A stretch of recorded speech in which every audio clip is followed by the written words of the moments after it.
So the next prospect we're going to take a look at is Cam Johnson, a 6'5", 240-pound left-handed pitcher out of IMG Academy in Bradenton, Florida. Now, for me, I think Cam is one of the most underrated high upside guys in the entire draft. And I say that knowing he's ranked 42nd, right? There is no shot that he should make it out of the first round. Zero shot he could make it out of the first round. Let me tell you why. If you look at the data of Cam, right, and you just look at the velocity data, okay, there are times he goes out and he's 92, 93, and times he goes out and he's 95, 97, like recently at the MLB Combine, and he's even touched 98.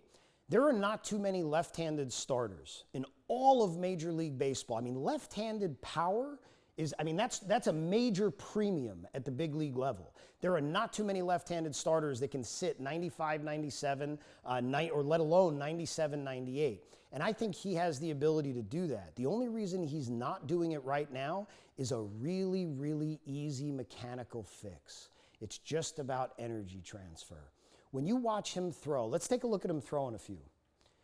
It's super easy. Right? It's super easy. It doesn't look very taxing on his body. It's pretty effortless. It's graceful down the mound. And he's got that big old 6'5", 240-pound frame coming at you.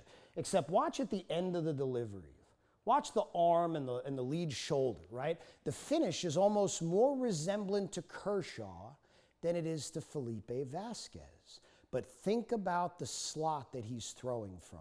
When you throw from a low slot, right, and you're delivering force appropriately, that arm should get whipped around your body. In fact, when you look at guys like a Garrett Cole, say, right, and he's not even quite as low as this, or you look at Randy Johnson, who's a really good comp, right, that arm is generally going to finish across the body and across the lead glove, because that's the path that the arm is traveling on. And when you have a guy like this, it looks almost like he's trying to reach out to the target. And there were some reports from last year that talked about it needing him to throw more strikes.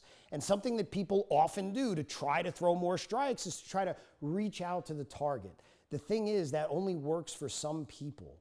Right? There's a whole other group of individuals that when you tell them that, it kills all their rotational force patterns, right? And it changes how the ball leaves their hand. It ends up making command worse, not better. It ends up making stuff worse, not better. When I see a guy like Cam, I literally think that if you just had this guy look at a video of Felipe Vasquez and try to pimp the finish, right, and really deliver the ball clean, this guy's going to sit 95, 97, maybe even 98, 100, and he could do it for 7 innings.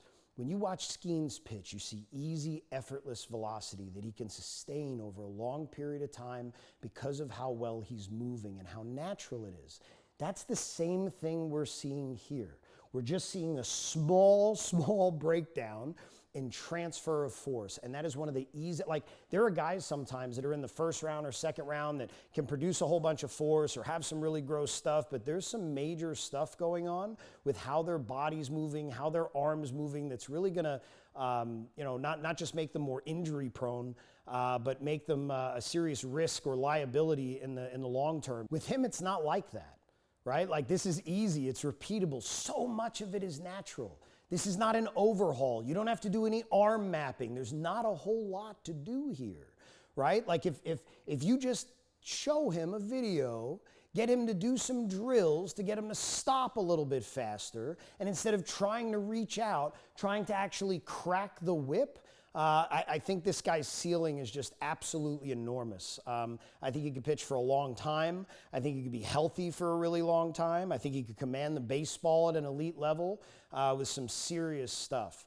So for me, 42nd is a travesty. I see this guy as a top-tier left-handed first-rounder that's just this far away from being a really, really, really elite arm for a long time. The other thing I'll add for any professional scouts or any of the big league teams watching, there was talk of concern because he shut down in late April, right? It ended up being, I think, tendonitis in his elbow. Absolutely nothing. He was just at the combine. He sat 95 to 97. His arm feels absolutely fantastic. These are not major risks. There is no major risk here, right? This is a guy that you can bank on, that he's going to be healthy for a long period of time, especially if you can just get that one thing to happen. Just get him to transfer force just a little bit cleaner. And that is not a hard, again, that is not a hard thing. So, I mean, I think this guy belongs at the middle top end of the first round. This is a really, really elite arm again, and I see a really, really special future for this kid.